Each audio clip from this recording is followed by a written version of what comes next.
यशोदानन्दन भज जनरञ्जना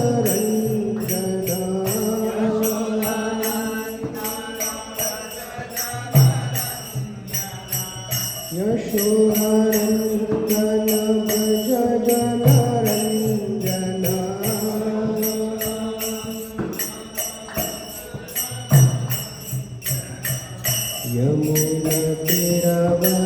यमुनतीरवनचारी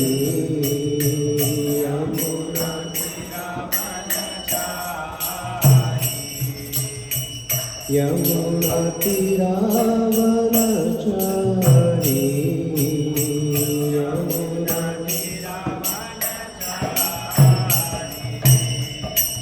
जय राधा माधव कुंज बिहारी गोपीजन वल्लभ गिरिवरधारी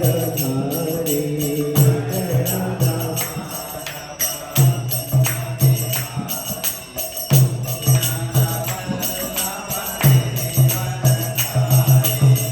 जय राधा माधव कुंज बिहारी गोपीजन वल्लभ गिरिवरधारी जय राधा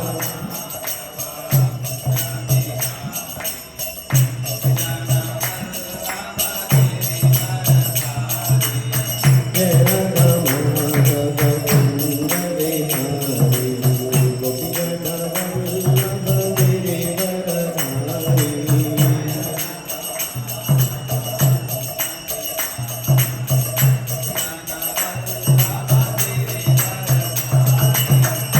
यशोदानन्दन भज जनरञ्जना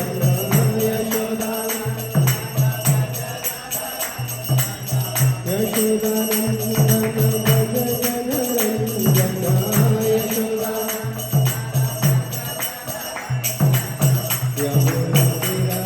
यमुनतीरवनचारी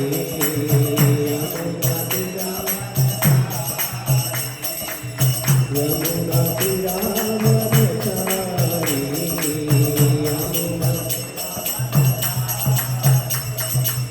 जय राधा माधव कुंज बिहारी गोपीजन वल्लभ गिरिवरधारी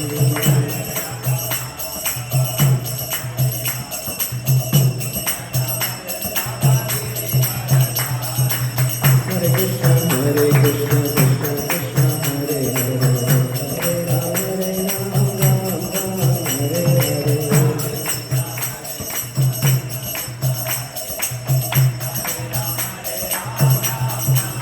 हरे कृष्ण कृष्ण कृष्ण हरे हरे हरे राम राम राम हरे हरे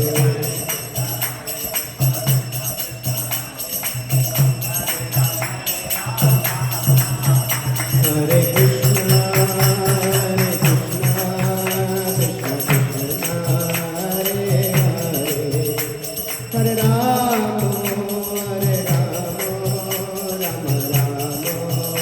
हरे हरे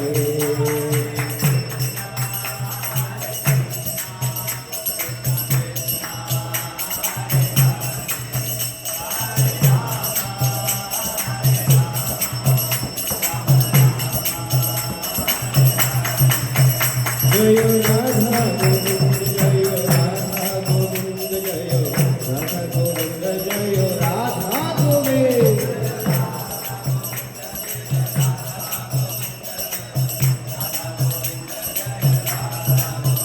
जय गौर निताय जय गौर निताय जय गौर निताय जय गौर निताय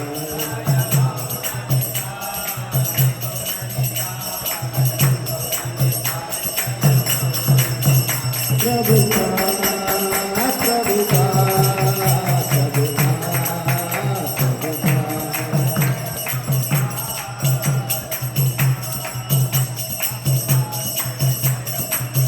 निताय गौर हरि बोल हरि बोल हरि बोल निताय गौर हरि बोल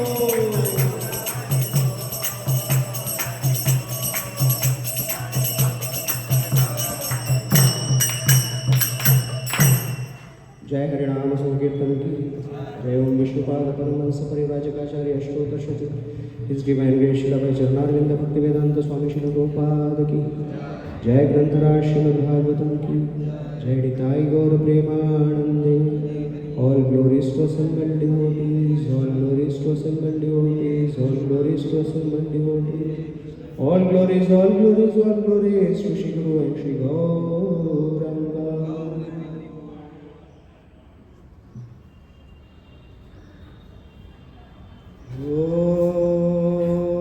Om Namo Bhagavate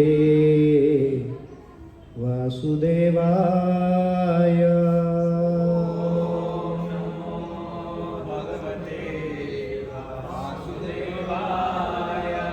Om Namo Bhagavate Vasudevaya.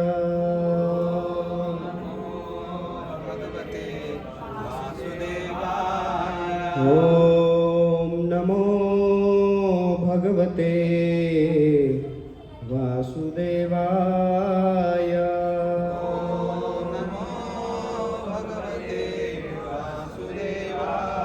Narayanam namaskritya Naram chaiva narottamam Devim Saraswatim Vyasam Tato Jaya Mudiraye Nashtaprayeshu Abhadreshu Nityam Bhagavata Sevaya Bhagavatir Uttama Shloke Bhaktir Bhavati Naishtaki Krishnaya Vasudevaya Devaki Nandanaya cha Nanda Gopakumaraya Govindaya Namo Namaha.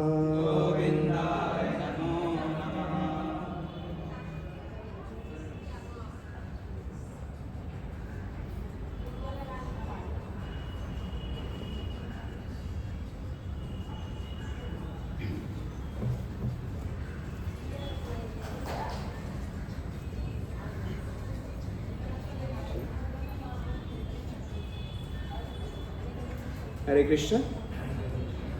So we welcome everyone for today's Srimad Bhagavatam class. Today we are speaking from Srimad Bhagavatam, Canto 1, Chapter 7, entitled The Son of Drona Punished, text number 8.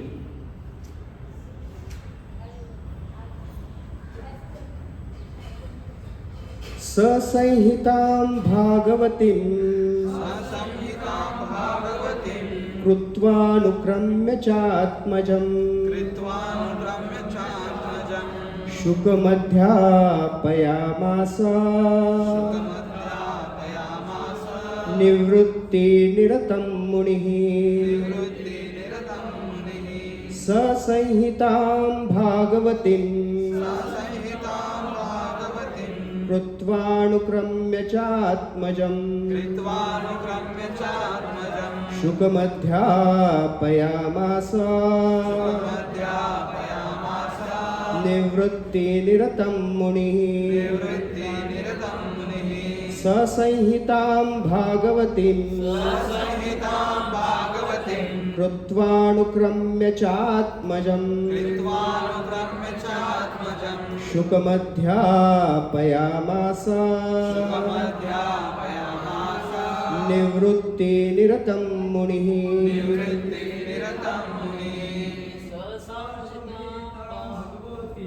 Sasamhitam Bhagavatim Krutvanukramya Chatmajam Shukamadhyapayamasa Nivrutti Niratam Munihi Sasamhitam Bhagavatim Krutvanukramya Chatmajam शुकमध्यापयामास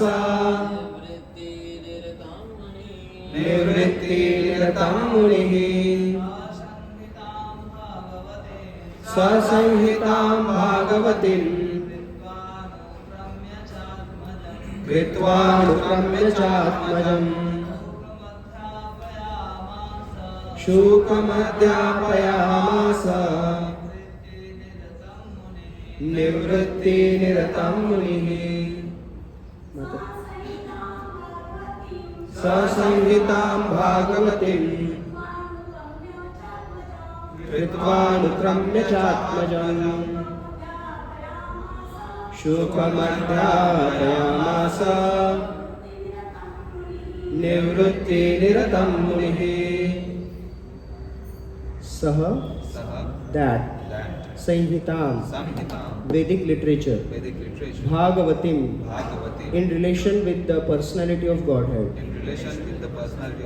Kritva having done Anukramya by correction and repetition Cha and Atmajam his own son Shukam Shukadeva Goswami Adhyapayam Asa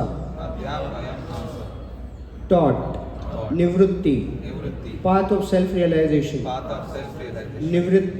Nirantam engaged Muni the sage.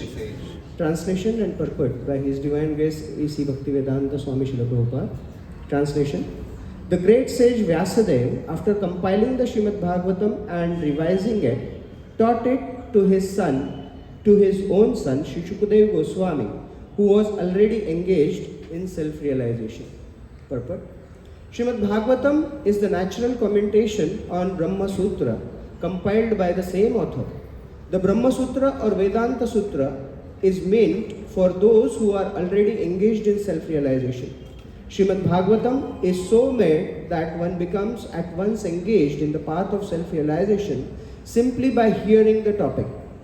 Although it is especially meant for the Paramahansas or those who are totally engaged in self-realization, it works into the depth of the hearts of those who may be worldly men. Worldly men are all engaged in sense gratification, but even such men will find in the Vedic literature a remedial measure for their material diseases. Shukadeva Goswami was liberated soul from the very beginning of his birth, and his father taught him Srimad Bhagavatam. Amongst mundane scholars, there is some diversity of opinion as to the date of compilation of Srimad Bhagavatam. It is, however, certain from the text of the Bhagavatam that it was compiled before the disappearance of King Parikshit and after the departure of Lord Krishna. When Maharaj Parikshit was ruling the world as the king of Bharatavarsha, he chastised the personality of Kali. According to revealed scriptures and astrological calculations, the age of Kali is in 5,000th year. Therefore, Srimad Bhagavatam was compiled not less than 5,000 years ago. Mahabharata was compiled before Srimad Bhagavatam and the Puranas were compiled before Mahabharata. This is the estimation of the date of compilation of different Vedic literature. The synopsis of Srimad Bhagavatam was given before the detailed description under instructions of Narada. Srimad Bhagavatam is the science of following the path of Nivrutti Marga. The path of Pravrutti Marga was condemned by Narada. That path is the natural inclination for the conditioned soul. The theme of Srimad Bhagavatam is the cure for the materialistic disease of the human being or stopping completely the pangs of material existence. Om Ajnana-timirandhasya Jnananjana-shalakaya Chakshurunmilitam yena Tasmai Shri Gurave Namaha Sri Chaitanya Manobhishtam Sthapitam yena Bhutale Swayam Rupa Kadamayyam Dadati Swapadantikam Vande Aham Shri Guru Shri Yuta Padakamalam Shri Gurun Vaishnavamscha Shri Rupam Sagrajatam Sahagana Raghunathanvitam Tvam Sajivam Sadvaitam Savadhutam Parijana Sahitam Krishna Chaitanya Devam Shri Radha Krishna Padan Sahagana Lalita Sri Vishakhanvitanscha Nama Om Vishnupadaya कृष्णपृष्ठाय भूतले श्रीमते भक्ति स्वामीनिति नामिने नमस्ते सरस्वती देवे गौरवाणी प्रचारिणे निर्विशेष शून्यवादी पाश्चात्य देशतारिणे वाञ्छाकल्पतरुभ्यश्च कृपा सिन्धुभ्येव च पतितानां पावनेभ्यो वैष्णवेभ्यो नमो नमः। जय श्री कृष्ण चैतन्य प्रभु नित्यानंद श्री अद्वैत गदाधर शिवासादि गौर भक्तवृंद। हरे कृष्णा कृष्ण कृष्ण हरे हरे, हरे राम राम राम हरे हरे।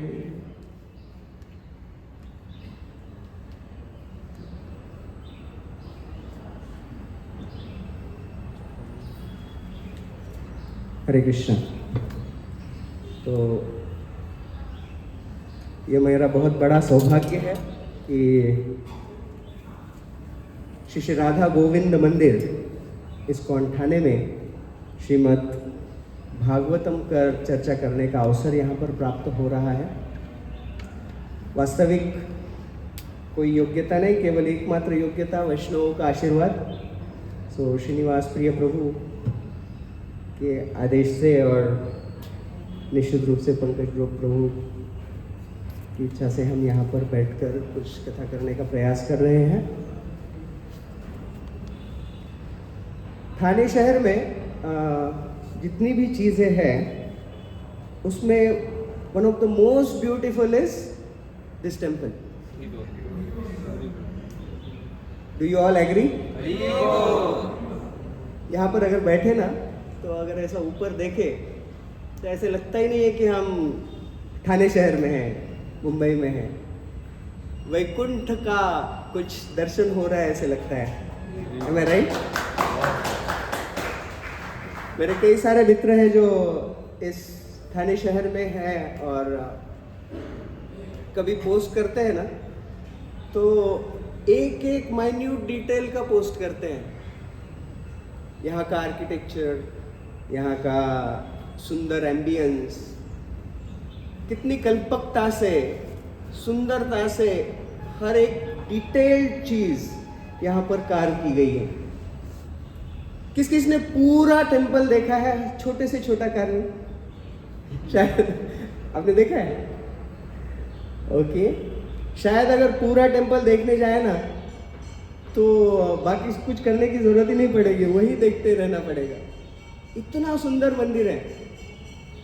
और फिर इस सुंदर मंदिर को देखते देखते देखते जब हम अंदर आते हैं, तो राधा गोविंद जी सुंदर है। कितने सुंदर है? उनकी सुंदरता की कल्पना कर सकते हैं? इतने सुंदर है कि उनकी सुंदरता, मैंने सुना है कि ये जो पूरा रोड है वो ब्लॉक कर देता है किसी दिन है ना। Beauty of Govind is so charming that everyone is getting attracted, चाहे ट्रैफिक जैम हो जाए।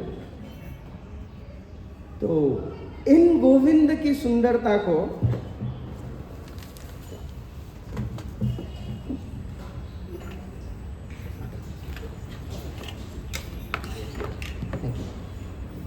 इस गोविंद की सुंदरता को अगर हम निहारते रहें, उसका गुणगान करते रहें, तो शायद हमारा जीवन निकल जाएगा। इतने सुंदर है। पद्यावली में रूप गोस्वामी वर्णन करते हैं, फुल्लेंदीवर कांति मिंदु वदनम बर्हावतम सप्रियम श्रीवत्संगमुदार कौस्तुभधरम पीतांबरम सुंदरम गोपीनां नयनोत्पलार्चिततनुं गोगोपसंहावृतं गोविंदं कलवेणुवादनपरं दिव्यांगभूषं भजे। कौन है ये गोविंद? कोई साधारण जीव नहीं है, कोई साधारण व्यक्तित्व नहीं है, कोई साधारण मूर्ति नहीं है। ये गोविंद जो वृंदावन में निरंतर विचरण करते हैं, और हर किसी को इस जगत में आकर्षित करते हैं, वो ये गोविंद है। फुल्लेंदीवर कांति मिंदु वदनम, इनकी कांति कैसी है? नील श्याम की तरह है, नील वर्ण की है।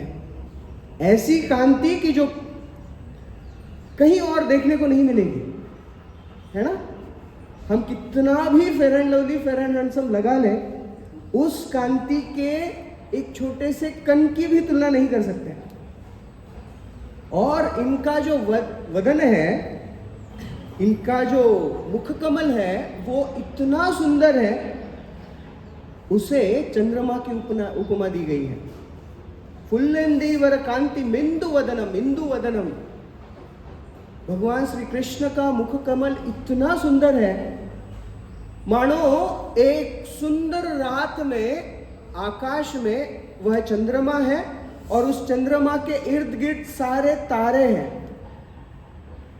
बहुत सुंदर वर्णन आता है। भक्ति रसामृत सिंधु का आरंभ होता है, अखिल रसामृत मूर्ति प्रश्रिमर रुधि रुचि तारका पाली, कलितो श्यामा ललितो राधा प्रेमाय विधुर जयति। जय हो उस चंद्रमा का जो इस अंतरिक्ष में है। और वो चंद्रमा कैसा है? इन सारी गोपियों से घिरा हुआ है, और साथ ही साथ वह अखिल रस अमृत का सागर है।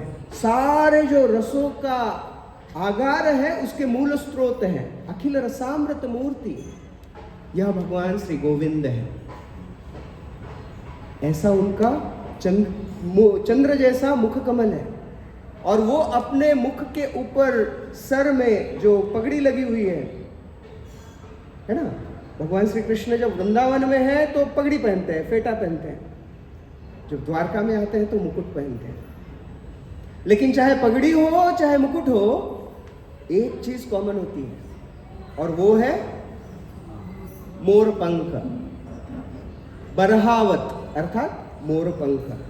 फुल्लेंदीवर कांति मिंदु वदनम बरहावतम सप्रियम, श्रीवत्सांक मुदार कौस्तुभधरम। अपने छाती पर श्रीवत्स चिन्ह उन्होंने धारण किया हुआ है। गले में कौस्तुभ मणि है। पीतांबरम सुंदरम, और सुंदर पीतांबर धारण करते हैं, है ना। जब हम राधा गोविंद जी के विग्रहों को देखते हैं, तब उनके रूप का तो हम गुणगान करते ही है, साथ ही साथ उनके श्रृंगार का भी गुणगान करते हैं। कभी कभी हमें ऐसा लगता है कि आज कितना सुंदर श्रृंगार हुआ है, और इस श्रृंगार से भगवान कितने सुंदर दिख रहे हैं। वास्तविक भगवान के कारण वो श्रृंगार सुंदर दिखने लगते हैं।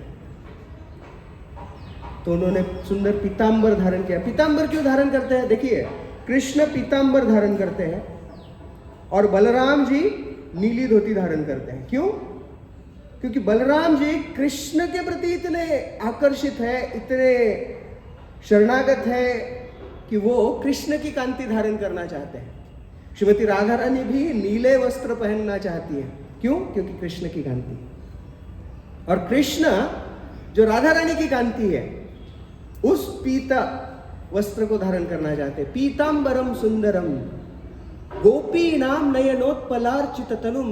और उनकी जो तनु है, संपूर्ण विग्रह है, संपूर्ण शरीर जो है भगवान श्री कृष्ण का, वो आराधित है। उसकी आराधना होती है किस चीज से? गोपी नाम नयनोत्पलार्चित, गोपी के नयनों के द्वारा वो पूजित है। और जो गोपियों के नयनों के द्वारा पूजित है, वो सारे गोप सखाओं के द्वारा घिरे हुए हैं, है ना। कृष्ण कभी अकेले नहीं है। कभी हम देखते हैं कृष्ण का अकेला फोटो? अगर अकेला भी फोटो होगा ना, तो इधर हंस होगा, इधर मयूर होगा, ऊपर तोता होगा, कोई ना कोई तो होगा। कृष्ण कभी अकेले नहीं रहते, क्योंकि आनंद के आगार है, और आनंद किस प्रकार से लिया जाता है ये भी समझाते हैं। हम अकेले आनंद कर सकते हैं किसी चीज का?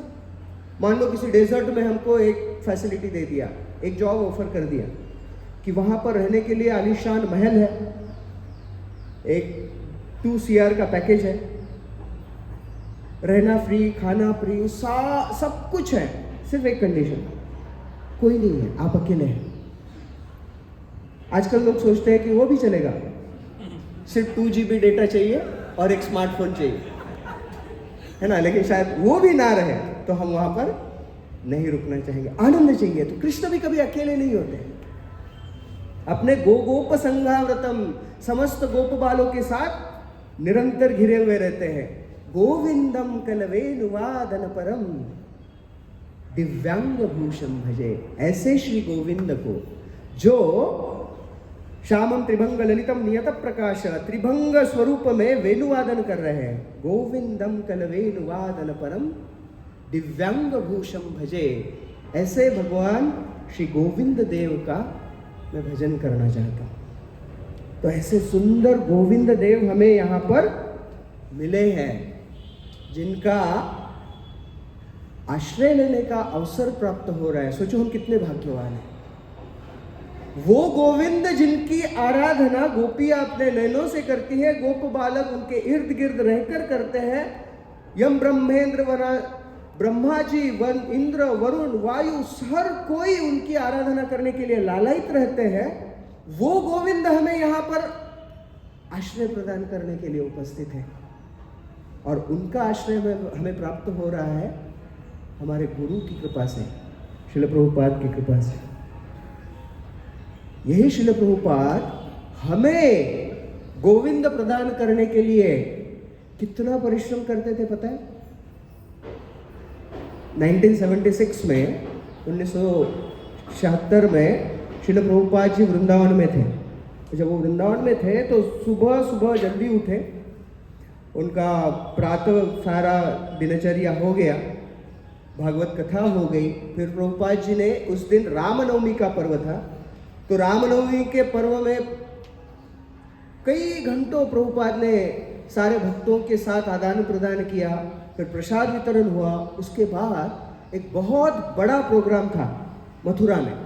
तो श्रील प्रभुपाद जी वृंदावन से मथुरा चले गए, और वहां पर रामनवमी का बड़ा विशाल प्रोग्राम था, जिस प्रोग्राम में 25,000 लोग आए थे, है ना। कभी कभी हमें आश्चर्य लगता है कि इस मंदिर में इतनी भीड़ आ रही, इतनी भीड़ आ रही। प्रभुपाद ऑलरेडी ला चुके हैं वो। यहाँ पर भी अभी जो भीड़ आ रही है प्रभुपाद जी की कृपा से आ रही है। तो प्रभुपाद जी ने 25,000 लोगों का रामनवमी का वहां पर इतना विशाल कार्यक्रम किया। 8:30-9 बजे तक कार्यक्रम पूर्ण हुआ। फिर सबसे भेंट की। वहां पर बहुत सारे पॉलिटिशियंस आए थे, बड़े बड़े व्यापारी आए थे, सभी लोगों के साथ प्रभुपाद मिले और फिर वृंदावन चले आए। रात में 10:30-11 बजे के आसपास वो वृंदावन आए। प्रभुपाद जी 11:30 बजे अपने रूम में चले गए। वृंदावन अगर गए तो मंदिर के, कृष्ण बलराम मंदिर के पीछे प्रभुपाद जी का कमरा है, तो प्रभुपाद जी उस कमरे में चले गए। और वहाँ जाने के बाद सारे भक्त भी अपने अपने स्थान पर चले गए, आश्रम में चले गए। तो एक भक्त जो था वो थोड़ा सा गड़बड़ी में था, क्योंकि जो मथुरा में प्रोग्राम हुआ था, जो गया था सारे भक्तों के साथ, वहां पर उसने जिलेबी बहुत खाई थी, और वो जिलेबी अब असर दिखा रही थी। उसका पेट गड़बड़ हो रहा था। तो पेट में गड़बड़ी हो रही है तो कुछ सहन नहीं कर पाया। तो एक कॉल आया नेचर का, चला गया। फिर से गड़बड़ी शुरू हो गई, स्नान की, और फिर से पेट में गड़बड़ हो रही है। तो सोचा कि जो भी हो जाए जप करते बैठता हूँ। तो लगभग 1:30 से 2 बजे का समय था। जप करते हुए घूम रहा है कॉरिडोर में। तो जप करते करते करते गया, सारा मंदिर बंद है, आश्रम के सारे लाइट्स बंद है, सब कुछ बंद है, अंधेरा है। और वो जप करते करते करते जा रहा है। जाते जाते तो प्रभुपाद जी के रूम के पास चला गया। और जब वहाँ प्रभुपाद जी के रूम के पास गया तो उसने लाइट ऑन देखा। तो खिड़की से झांकने लगा। प्रभुपाद सोए नहीं अभी तक। अंदर झांक कर देखा तो प्रभुपाद जी डिक्टाफोन पे भागवतम ट्रांसलेट कर रहे थे रात को 2 बजे। पहले दिन सुबह 4 बजे से लेकर रात तक प्रभुपाद निरंतर व्यस्त रहे। इतने बिजी होने के बाद भी रात में 2 बजे प्रभुपाद डिक्टाफोन पे श्रीमद् भागवतम टाइप कर रहे हैं, और ये सोच रहे हैं क्या है मेरे गुरु, इतने दिव्य गुरु हैं, और जैसे वो डिक्टाफोन पर प्रभुपाद की आवाज़ पड़ती, ये ध्वनि इसके भी कान पे पड़ती, तो इसका उत्साह और बढ़ने लगा और इतना एक्सटेसी में आया और इतने एक्सटेसी में और जप करने लगा, हरे कृष्ण कृष्ण कृष्ण हरे हरे हरे राम, जोर जोर से जप कर रहा है रात के 2 बजे। तो प्रभुपाद के डिक्टाफोन की आवाज़ बंद हो गई। फिर प्रभुपाद का सेवक बाहर आया और बोला कि क्या कर रहे हो? बोले प्रभुपाद कैसे है? वो अभी ट्रांसलेट कर रहा है, मुझे बहुत दिव्य अनुभूति हो रही है, मैं जप कर रहा हूँ। बोले जप करने के लिए ना टेम्पल हॉल पड़ा हुआ है, उधर जाओ, इधर डिस्टर्ब मत करो प्रभुपाद को। तो वो वहाँ से चला गया, लेकिन उस श्रील प्रभुपाद के शिष्य ने प्रभुपाद को एक ऑफरिंग में कहा था कि यह श्रीमद् भागवतम हमें प्रदान करने के लिए प्रभुपाद ने कितने कष्ट सहे हैं। 1976 अर्थात प्रभुपाद के इस धरती की लीला पूर्ण कर जाने से केवल 1-1.5 साल पहले उस स्थिति में श्रील प्रभुपाद जी, ताकि हम सब इस थाने में, इस मंदिर में बैठकर भागवतम की कथा कर सके, इसलिए इतना कष्ट उठा रहे थे। तो यह श्रीमद् भागवतम इतना गौरवशाली है। श्रील प्रभुपाद जी आज के इस श्लोक के तात्पर्य में हमें समझा रहे हैं कि जो भी आध्यात्मिक जगत में, आध्यात्मिक जीवन में प्रगति करना चाहता है, उसके लिए श्रीमद् भागवतम बड़ा महत्वपूर्ण है। तो आज हम आज के इस कथा में श्रीमद् भागवतम का गुणगान करने का प्रयास करेंगे। यह श्रीमद् भागवतम कितना गौरवशाली है। श्रील प्रभुपाद जी जब पाश्चात्य जगत में गए ना, जब भारत से निकलकर जलदूत वहाँ जहाज में बैठकर प्रभुपाद जी अमेरिका चले गए, बोस्टन बंदरगाह पर उतर गए, तो प्रभुपाद जी एक इंटरव्यू में किसी को पूछा गया कि Swami ji why have you come to America? Prabhupada ji कहते हैं I have not come to America, Bhagavatam has come to America, I am just a personal servant accompanying Bhagavatam. तो मैं अमेरिका नहीं आया हूँ, भागवतम अमेरिका आया है। मैं उनका भागवतम का एक सेवक बनकर भागवतम के साथ आया हूँ। ये श्रीमद् भागवतम है। तो श्रीमद् भागवतम की महिमा को अगर हम समझने का प्रयास करेंगे तो इतनी अगाध है कि इस संसार के, श्रील प्रभुपाद जी तात्पर्य में लिख रहे हैं कि इस संसार में जितने भी तकलीफें, जितने भी रोग है, जितने भी दर्द है, उसका शमन करने की क्षमता इस श्रीमद् भागवतम में है। Srimad Bhagavatam is that potent to deliver us from the pangs of this material nature and the age of Kali. Chitrakoot में एक बार शांडिल्य मुनि और नारद जी का संवाद चल रहा है। तो शांडिल्य मुनि एक कथा बताता है, बहुत सुंदर कथा है, आप सभी ने शायद सुनी होगी, लेकिन स्वादु स्वादु पदे पदे हम बार बार अगर सुनते हैं, है ना। कई बार ऐसे लोगों को लगता है कि जन्माष्टमी को तो सेम कथा होती है, वही कृष्ण है, वही मथुरा में जन्मे, वही कारागार में जन्मे, वही गोकुल में आ गए, वैसे ही पुतना आई, फिर तृणावत आया और सारे राक्षस आए, मामा खिलौने भेजता गया, भांजा तोड़ता गया, इसमें क्या नयापन है। लेकिन आचार्य समझाते हैं कि इस कृष्ण कथा को अगर हम एक बार श्रवण करें ना तो एक बार शुद्धिकरण होगा, 2 बार श्रवण करें तो 2 बार शुद्धिकरण होगा, 3 बार श्रवण करें तो 3 बार शुद्धिकरण होगा। इस शुद्धिकरण की प्रक्रिया चलती रहेगी जैसे ही इस कृष्ण कथा के शब्दों को हम हमारे कंधर रंध्रों में धारण कर लेते हैं। यह श्रीमद् भागवतम है। तो शांडिल्य मुनि नारद मुनि को एक कथा बता रहे हैं कि एक ब्राह्मण था जो सारे वेदों में पारंगत था, बड़ा ही विद्वान था, भक्तिमय कार्यकलापों में लगा हुआ था। उस ब्राह्मण का नाम था आत्मदेव और उसकी पत्नी थी धुंधुली। सो आत्मदेव और धुंधुली वो अपना दाम्पत्य जीवन व्यतीत कर रहे थे। तो जितना आत्मदेव भगवान के प्रति शरणागत, वेदों में पारंगत और भगवत भक्ति में रत था, उससे विपरीत उसकी वाइफ थी। उसकी पत्नी को इसमें कोई रुचि नहीं थी, कोई इंटरेस्ट नहीं था। है ना, अक्सर ऐसे देखा जाता है कि घर में कोई भक्ति करता है तो बाकी वो बहुत बार वो कॉपरेशन नहीं मिलता है। श्रील प्रभुपाद जी एक बार रूम कन्वर्सेशन में थे और किसी ने प्रभुपाद जी को पूछा कि प्रभुपाद, अगर कोई पत्नी कृष्ण भावना के लिए फेवरेबल नहीं है तो क्या होगा? है ना, जो भी युवा भक्त है जो आश्रम ज्वाइन करना चाहते हैं वो तो भक्ति में लगे रहेंगे, जो गृहस्थ आश्रम में जाना चाहते हैं तो वो सोचते हैं कि क्या होगा, है ना, भविष्य क्या होगा। अगर पत्नी या पति कृष्ण भावना के लिए फेवरेबल नहीं है, पत्नी अगर फेवरेबल नहीं है तो क्या होगा? तो प्रभुपाद जी समझाते हैं कि if wife is favourable for Krishna consciousness, you will do सेवास nicely and you can give you a lot in your Krishna consciousness. भक्ति में बहुत कुछ दे सकते हो, बहुत अच्छी सेवा कर सकते हो। And if she is not Krishna conscious then you will become pure devotee, है ना, शुद्ध भक्त बन जाओगे, क्योंकि पता चलेगा कि ये संसार क्या है ना। तो धुंधुली जो आत्मदेव की पत्नी है वो बिल्कुल फेवरेबल नहीं थी। सब कुछ था आत्मदेव के पास, धन था, ज्ञान था, लेकिन पुत्र नहीं था।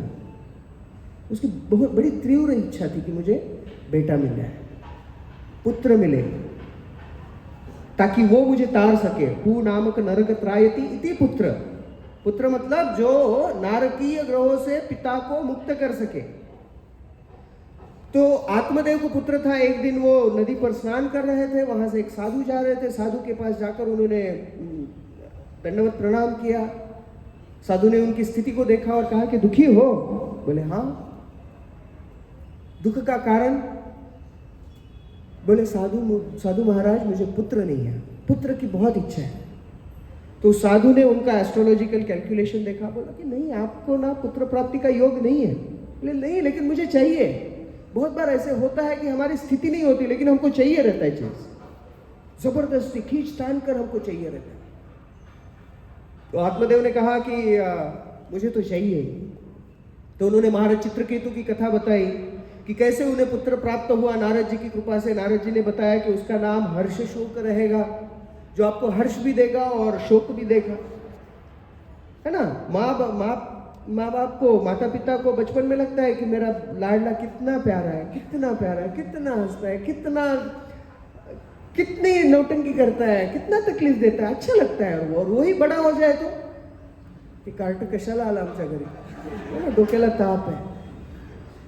तो शोक और हर्ष होने वाला है। तो सब कुछ समझाया साधु ने, लेकिन फिर भी आत्मदेव इच्छा कर रहे हैं कि नहीं, मुझे ये पुत्र चाहिए। तो उन्होंने एक फल दिया, आम जैसा कुछ फल, और कहा कि अपनी पत्नी को खिलाओ। तो आत्मदेव वो फल लेकर आए, अपनी पत्नी को दिया, बोला कि इसे प्राप्त करो। उसने साधु की सारी बातें समझाई। अब फल लेकर आत्मदेव तो चले गए। धुंधुली विचार कर रही है कि मैं ये फल खाऊंगी, प्रेग्नेंट हो जाऊंगी, फिर मेरी फिगर खराब हो जाएगी, मैं इतनी सुंदर हूं, मैं ऐसे सुंदर नहीं रहूंगी, मुझे नहीं चाहिए बच्चा, कौन झेलेगा 9 महीने के लिए, मैं नहीं झेलना चाहती। ऐसे विचार करते करते दिन बीत गया। दूसरे दिन सुबह उसने अपनी बहन को बोला कि देखो ऐसा ऐसा प्रॉब्लम आया है। तो उसकी बहन, जितनी ये कुटिल थी, उसकी बहन उससे ज्यादा कुटिल थी, और उस बहन का पति उससे भी कुटिल था, और वो अभी प्रेग्नेंट थी। धुंधुली की बहन गर्भवती थी और वो उसे कहती कि देखो एक नाटक करते हैं, तुम ना गर्भवती होने का ढोंग करो, है ना, कुछ ऐसा आर्टिफिशियली प्रिटेंड करो कि तुम गर्भवती हो, हम दोनों साथ में रहेंगे। और वो समय ऐसा था कि लोग प्रेगनेंसी फोटोशूट नहीं करते थे जैसा आजकल होता है। तो एक कमरे में एक विशेष योग प्रयोजन किया जाता था ताकि उसे कोई संसर्ग ना हो, सारी सुविधाएं एक स्थान पर मिले। कलयुग में तो पता नहीं क्या क्या हो रहा है। तो उन दोनों ने इस तरह का ड्रामा किया और जो फल था वो फेंक दिया पीछे कोर्टयार्ड में, जो एक गाय ने खा लिया। और फिर धुंधुली की बहन और धुंधुली एक कमरे में अब दोनों प्रेग्नेंट है, एक सही में प्रेग्नेंट है, एक नाटक कर रही है। तो धुंधली की बहन कहती है कि जब 7वां महीना आएगा या 8वां महीना आएगा, मेरा गर्भपात हो गया ऐसे बता दूंगी सबको, और तुमको पुत्र होगा, मेरा पुत्र तुम ले लेना। तो उनके योजना के अनुसार सब कुछ हो गया, और धुंधली की बहन को एक पुत्र हुआ जो उसने धुंधली को दिया। आत्मदेव को पुत्र प्राप्त हुआ, और इधर इस गाय ने वो साधु के द्वारा दिया हुआ फल खाकर एक पुत्र को जन्म दिया जो मनुष्य के जैसा था, लेकिन उसके कान गाय के थे, इसलिए उसका नाम हुआ गोकर्ण। और जो पुत्र धुंधली की बहन से धुंधली को प्राप्त हुआ उसका नाम हुआ धुंधुकारी। कैसा चल रहा है मूवी, है ना? ट्विस्ट एंड टर्न हमको अच्छे लगते हैं ना। अक्सर कई भक्त कहते हैं कि क्या मनोरंजन है इस बॉलीवुड में, है ना? हमारे शास्त्रों में देखो कैसा मनोरंजन है, कि सस्पेंस है, ड्रामा है, कॉमेडी है, ट्रेजेडी है, रोमांस है। तो धुंधुकारी और गोकर्ण। अब ये धुंधुकारी अपनी मां जैसा, जो धुंधुली की बहन का पुत्र है, वो बड़ा क्रूर, सारे जो 4 नियम है वो किस तरह एक्सपर्टली तोड़ना चाहिए उसमें वो सक्षम था। मांसाहार, व्यभिचार, नशा और जुआ, चारों फुल फ्लेज खेलता था और फुल फ्लेज सारे नियम तोड़ता था, है ना? श्रील प्रभुपाद जी हमें कहते हैं कि इन 4 नियमों से हमें बचना चाहिए, जो चारों धुंधुकारी तोड़ता था। मांसाहार जब करते हैं ना तो दया नष्ट होती है, क्योंकि हम सोचते हैं कि हमारे एक ब्रेकफास्ट की कीमत किसी के जीवन से भी ज्यादा है ना? दया का नाश हो जाता है। तो धुंधुकारी पूरी तरह से पाप में कार्यों में लगा हुआ था, और गोकर्ण यह सारे वेदों में, शास्त्रों में पारंगत और भक्तिमय कार्य में लगा हुआ था। अब आत्मदेव को दुखड़ा, बेटा तो मिला लेकिन ऐसा पापी, बहुत त्रस्त हो गए। फिर जब आत्मदेव 50 साल के हो गए ना, तब गोकर्ण को कहते हैं, उनको लगता है कि गोकर्ण ही मेरा पुत्र है, तो वो पुत्र की जैसी उसकी रक्षा करते हैं, उसका संगोपन करते हैं, और कहते हैं कि तुम वास्तविक सही पुत्र हो। तो 50 के जब हो गए तो गोकर्ण के साथ एक दिन चर्चा कर रहे थे, तो गोकर्ण को बताते हैं कि इतना दुख है ये धुंधुकारी से, क्या करें? बोले 50 हो गया, अब वन में चले जाओ, वानप्रस्थ लेना चाहिए, है ना? आचार्य कहते हैं कि हिंदी में ना 1, 2, 3, 4, 11, 12, 13, 14, 21, 22, 23, 24, 31, 32, 33, 41, 42 और 50 के बाद क्या शुरू होता है? 51, 52, 53। तो 51 बोलते कि अभी 50 हो गया, 1 में चले जाओ। तो जब गोकर्ण ने इस प्रकार से समझाया तो आत्मदेव चले गए वनवास नहीं, 1 में चले गए तपस्या करने के लिए। और इधर धुंधुकारी बहुत अधिक क्रूर बनता गया। उसने 5 वेश्याओं से शादी की। अब वो शादी वेश्याओं के साथ कैसे, वो उसे ही पता। 5 वेश्याओं को लाकर घर में रखा, उनके साथ संग करने लगा। उसकी माँ भले ही कपटी थी, लेकिन अपने पुत्र का यह व्यवहार उसे अच्छा नहीं लगा, तो वो धुंधुकारी को समझाने लगी। तो एक दिन धुंधुकारी ने उसे लात मारकर घर से निकाल दिया। तो जब धुंधुली घर से निकल गई, वो सहन कर नहीं पाई और उसने आत्महत्या कर ली। तो गोकर्ण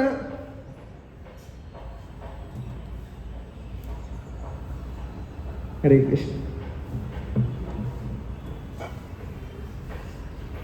जिनसे हम ज्ञान लेते हैं ना, उनके सामने अगर कुछ बोलने का प्रयास करें तो बड़ा एम्बैरेसिंग होता है, लेकिन उनकी प्रसन्नता के लिए। तो गोकर्ण आत्मदेव को छोड़कर जब आए तो उन्होंने देखा अपनी माता का मृत्यु हो गया, तो माता की आत्मा को दिव्य गति प्राप्त हो, इसलिए वो श्राद्ध करने चले गए।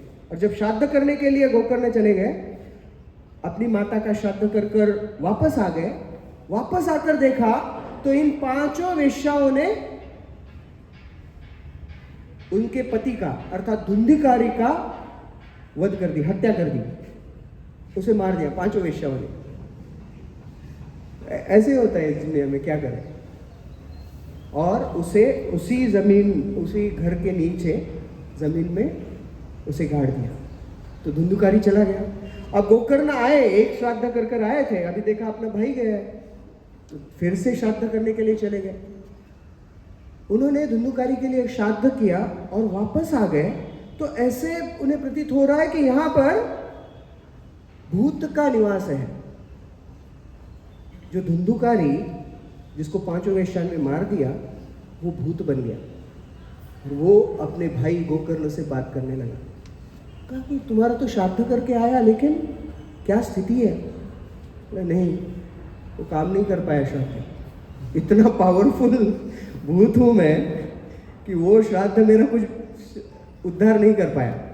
तो गोकर्ण फिर से श्राद्ध करने के लिए जाते हैं और साधु से बात करते हैं कि क्या करें, वो कैसे मुक्त होगा। तो साधु ने बताया कि एक 7 दिन का यज्ञ करो, 7 दिन का अनुष्ठान करो, अपने भाई के भूत को एक बांबू में 7 गांठों से बांध दो और यह यज्ञ करो। तो गोकर्ण उसी प्रकार से करते हैं। तो what time you need to stop? नहीं, 7 मिनट। सो जब गोकर्ण ने इस प्रकार से वह प्रयोजन कर लिया, यज्ञ शुरू हुआ, वो अनुष्ठान शुरू हो गया 7 दिन का। पहले दिन एक गांठ छूट गई, दूसरे दिन दूसरी गांठ छूट गई, तीसरे दिन तीसरी गांठ छूट गई, चौथे दिन चौथी, 5वीं, 6ठी, 7वें दिन 7वीं गांठ छूट गई और धुंधुकारी भूत योनि से मुक्त हो गया। केवल मुक्त नहीं हो गया, चतुर्भुज रूप धारण कर लिया और ऐसा वैकुंठ का निवासी का रूप धारण कर कर, चतुर्भुज रूप धारण कर कर वैकुंठ चला गया। तो गोकर्ण सोच रहे, अरे हमने अनुष्ठान किया, हम इधर ही है और भूत चला गया। तो हर कोई वहां पर जो साधुगण थे वो समझाते हैं कि एक क्षमता है इस अनुष्ठान की। जानना चाहते हो अनुष्ठान क्या था, क्या यज्ञ किया था? उन्होंने 7 दिन निरंतर श्रीमद् भागवतम का पाठ किया था। श्रीमद् भागवतम की कथा सुनने मात्र से, सोचो धुंधुकारी कितना पापी था, है ना? हम भी थोड़ा बहुत तो उसके आसपास जाते होंगे और ऐसा जीवन व्यतीत करने के बाद भूत बन गया। हम क्या कम छोटे भूत हैं? काम, क्रोध, लोभ, मोह, मद, मत्सर, सारे इन अनर्थों में अपने अंदर धारण कर कर हम हमारा जीवन व्यतीत करने का प्रयास कर रहे हैं। इतने बड़े धुंधुकारी का भी उद्धार हो गया केवल और केवल इस श्रीमद् भागवतम को सुनने मात्र से। यह श्रीमद् भागवतम की महिमा है। फिर आगे चलकर गोकर्ण ने श्रीमद् भागवतम का अधिक पाठ करता रहा, सुनता रहा और फिर अपने जीवन को सफल कर कर वह भी इस भगवत धाम से कृष्ण भक्ति को प्राप्त कर कर मुक्त हो पाए। यह श्रीमद् भागवतम है। तो इस श्रीमद् भागवतम को जो इतना गौरवशाली है, हमें सुनना कैसे चाहिए, है ना? हमने भागवतम की महिमा देखी, समय की कमी है तो थोड़ा फास्ट हम आगे 1, 2, 3 पॉइंट्स देखेंगे और फिर विराम लेंगे। इस श्रीमद् भागवतम को हमें कितनी बार सुनना चाहिए और कब कब सुनना चाहिए? स्वयं भागवतम में वर्णन आता है। जब हम आरंभ में प्रार्थना करते हैं ना, क्या प्रार्थना करते हैं?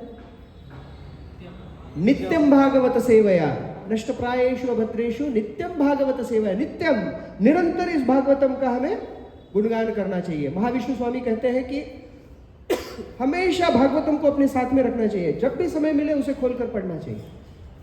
क्योंकि भागवतम के शब्द, ये जो भागवतम है ना, ये भगवान श्री कृष्ण का साहित्यिक अवतार है। आपको दिख रहा है कितने कलर है? यहाँ कितने कलर दिख रहे हैं? 2 कलर दिख रहे हैं, कौन से? White and black. White is Radha Rani and black is Krishna. Shrimad Bhagavatam का प्रत्येक पन्ना, प्रत्येक शब्द, श्रीमद् भागवतम का प्रत्येक अंग भगवान श्री कृष्ण का अंग है. अगर हम भागवतम का आश्रय लेते हैं तो निश्चित रूप से भगवान श्री कृष्ण का, गोविंद का आश्रय लेते हैं. सदा सेव्या श्रीमद् भागवते कथा यस्य श्रवण मात्रेण हरिम चित्तम श्रमाश्रवेत. अगर भागवतम का निरंतर श्रवण करते रहेंगे, निरंतर पढ़ते रहेंगे, तो हृदय में भगवान श्री कृष्ण बैठ जाएंगे, है ना. उधर से निकलकर इधर बैठ जाएंगे. चाहिए? अगर चाहिए तो नित्यम भागवत सेवया, इस भागवतम को हमें सुनना चाहिए. और कैसे सुनना चाहिए? आचार्य कहते हैं कि भागवतम को सिर्फ सुनना नहीं चाहिए. निगम कल्प तरोर गलितम फलम शुक मुखा द्रव्य अमृत द्रव्य संयुतम पीबत भागवतम रसमालयम मुहुरहो रसिका भुवि भावुका.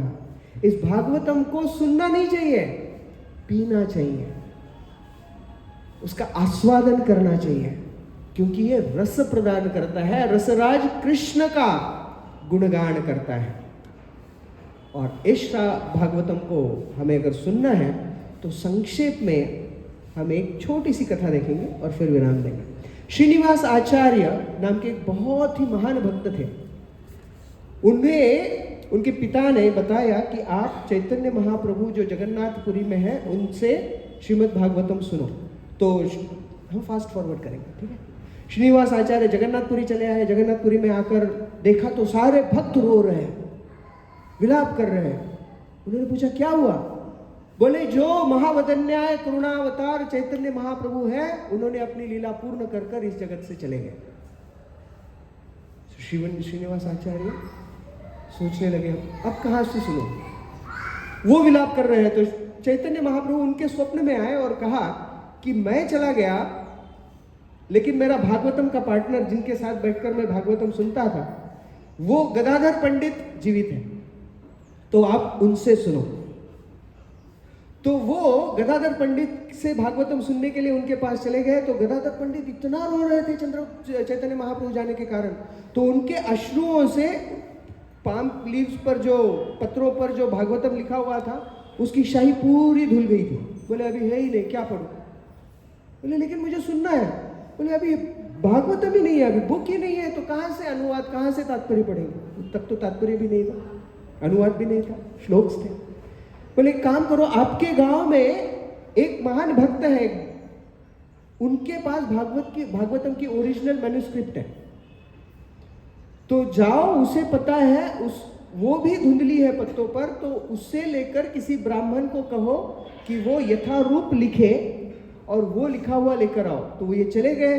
उसी प्रकार से उन्होंने किया और फिर से आकर देखा तो जगन्नाथपुरी में हर कोई रो रहा था, विलाप कर रहा था. पूछा क्या हुआ? बोले चैतन्य महाप्रभु के अंतरंग साथी गदाधर पंडित अपनी लीला पूर्ण कर कर चले गए. अब ये फिर से रो रहे. फिर गदाधर पंडित उनके स्वप्न में आए और कहे कि भले हम चले गए, लेकिन चैतन्य महाप्रभु के 2 चक्षु है, 2 आंखें हैं. रूप और सनातन गोस्वामी वो वृंदावन में है, आप उनसे जाकर भागवतम सुनो. तो श्रीनिवास आचार्य जगन्नाथपुरी से फ्लाइट बुक किया. नहीं, तब फ्लाइट नहीं थी, ट्रेन भी नहीं था, कुछ साधन नहीं था. चलते चलते चलते वृंदावन पहुंचे और बड़े प्रसन्न थे कि अभी रूप और सनातन गोस्वामी से मैं भागवतम सुनूंगा. और वहां जाकर देखा तो सारे भक्त विलाप कर रहे थे, रो रहे थे. पता है क्यों? रूप और सनातन गोस्वामी अपनी लीला पूर्ण कर कर चले गए थे. तो जब वो चले गए, श्रीनिवास आचार्य, देखो उनकी तीव्रता कितनी. अपने गांव से जगन्नाथपुरी गए, जगन्नाथपुरी से फिर से अपने गांव गए, अपने गांव से फिर से जगन्नाथपुरी आए, वहां से वृंदावन आए, और अभी रूप और सनातन गोस्वामी नहीं मिल रहे, तो करे क्या? तो रूप गोस्वामी और सनातन गोस्वामी उनके स्वप्न में आते हैं और कहते हैं कि जीव गोस्वामी है जो अभी इस धरती पर है, आप जाकर उनसे श्रीमद् भागवतम सुनो. तो श्रीनिवास आचार्य जाते हैं और एक ही प्रार्थना करते हैं कि जीव गोस्वामी की आयु बड़ी लंबी हो क्योंकि हमें उनसे भागवतम सुनना है। तो जाते हैं, जीव गोस्वामी को मिलते हैं, और जीव गोस्वामी ने 6 प्रकार के बुक्स दिए हैं। तत्व संदर्भ, भागवत संदर्भ, परमात्मा संदर्भ, कृष्ण संदर्भ, भक्ति संदर्भ और प्रीति संदर्भ। ये सारे श्रीमद् भागवतम का सार उन्होंने इस 6 संदर्भों में दिया। उनसे श्रीनिवास आचार्य ने भागवतम सुना। सोचो, श्रीनिवास आचार्य जी ने भागवतम सुनने के लिए कितना परिश्रम किया, और हमें सुबह सुबह पानी ठंडा लगता है ना। हमारे रूम से टेम्पल हॉल में आने के लिए हमको कष्ट होता है। हमें उतना प्रयास करना चाहिए, श्रीमद् भागवतम का आश्रय लेना चाहिए। श्रीमद् भागवतम का आश्रय, शास्त्र का आश्रय, और इस शास्त्र के आश्रय के साथ जो महामंत्र चैतन्य महाप्रभु ने, जो युग धर्म चैतन्य महाप्रभु ने दिया, उसका अगर हम आश्रय स्वीकार करें तो निश्चित रूप से, अरे जब धुंधुकारी का उद्धार हो सकता है तो हमारे लिए भी कोई आशा है। हरे कृष्ण कृष्ण कृष्ण हरे हरे, हरे राम राम राम हरे हरे। तो निश्चित रूप से भागवतम का आश्रय भक्तों के संग में, और हरे कृष्ण महामंत्रों को अगर हमारे जीवन में अपनाएं, और इस श्रील प्रभुपाद के इस्कॉन ट्रेन में अगर बैठे रहे, तो निश्चित रूप से हम हमारे जीवन को सफल कर सकते हैं। हरे कृष्ण। जय ग्रंथराज श्रीमद् भागवतम की, श्रील प्रभुपाद की जय। निताय गौर प्रेमानंदे। अगर किसी का कोई प्रश्न है, शंका है, हाँ पूछो।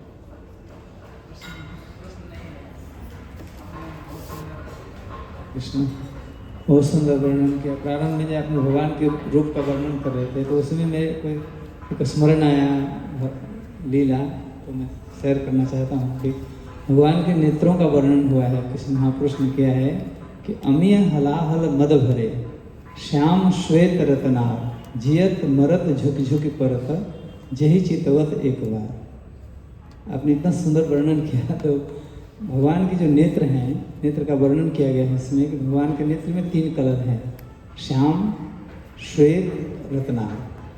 तो जो भी एक बार भगवान के छवि का दर्शन करता है, केवल नेत्र का दर्शन कर लेता है, भगवान का नेत्र किसी के ऊपर पड़ जाता है, तो उसकी 3 दशा हो जाती है।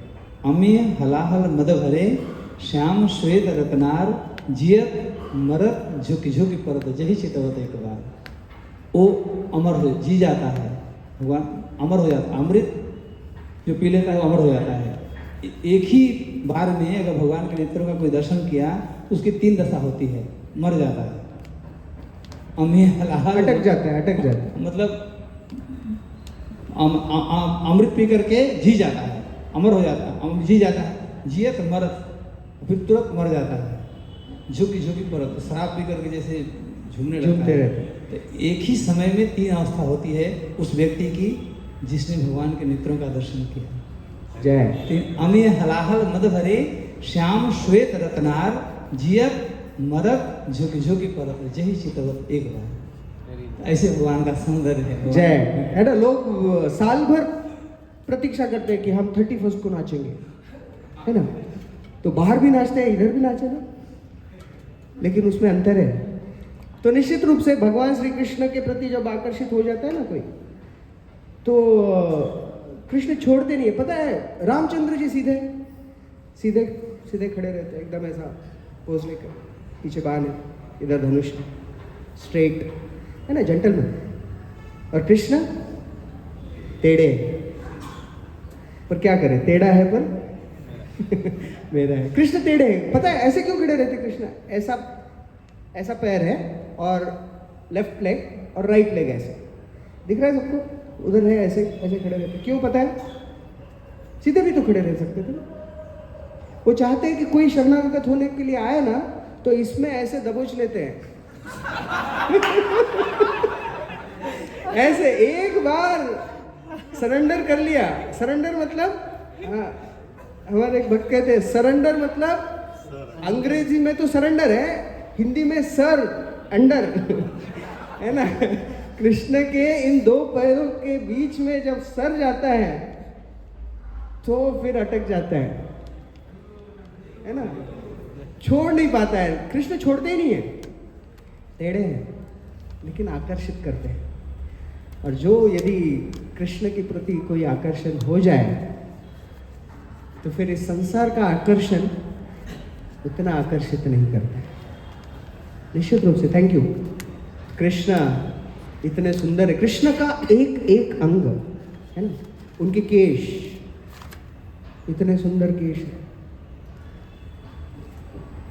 तो बहुत सुंदर सुंदर कथा है हर अंग पर, लेकिन समय की कमी है। तो भगवान श्री कृष्ण के केश इतने सुंदर है। एक बार एक कवि सम्मेलन हुआ था शेरो शायरी का, तो एक गोरखपुरी नाम के शायर गए थे और वो ऑर्गेनाइज किया था किसी एक मुस्लिम ऑर्गेनाइजर ने, और उसने एक कंडीशन लिखी थी कि जो भी शेर और शायरी आप करोगे उसमें ये आना चाहिए, काफिर है वो जो बंदे नहीं इस्लाम के। आप जो भी बोलना है वो बोलो, जो शेर बोलना है, जो कविता बोलनी है, जो शायरी करनी है करो, और एंड में बोलना चाहिए काफिर है वो जो बंदे नहीं इस्लाम के। तो गोरखपुरी जी भगवान श्री कृष्ण के भक्त थे, तो बोले कि आप क्या करें? तो उन्होंने कहा, लाम केसु है मानिंद मेरे घनश्याम के। लाम, लाम मतलब ऐसे जो लट आती है ना, है ना, घुंघराली, उसे लाम कहते हैं। तो भगवान श्री कृष्ण के केस घुंघराले। लाम केसु है मानिंद मेरे घनश्याम के, काफिर है वो जो बंदे नहीं इस लाम के। तो भगवान श्री कृष्ण के नयन सुंदर है, उनके बाल सुंदर है, उनकी चाल सुंदर है, उनके अंग सुंदर है, उन पे जो भी है वो सब कुछ सुंदर है, मधुर है। मधुरम मधुरेभ्योपि मंगलेभ्योपि मंगलम, अधरम मधुरम मधुरम मधुरम। भगवान का हर अंग हर चीज मधुर है। बस हमें उस मधुरता की ओर आकर्षित होने का प्रयास करना चाहिए। एक बार आ जाए, कृष्ण के चरणों में अपना सर अंडर कर दे। कृष्ण तो पकड़ लेंगे, ऐसे रखे हुए हैं ना त्रिभंग में। जय श्री राधा गोविंद देव की, श्री प्रभुपाद की जय। निताई गौर प्रेमानंदे।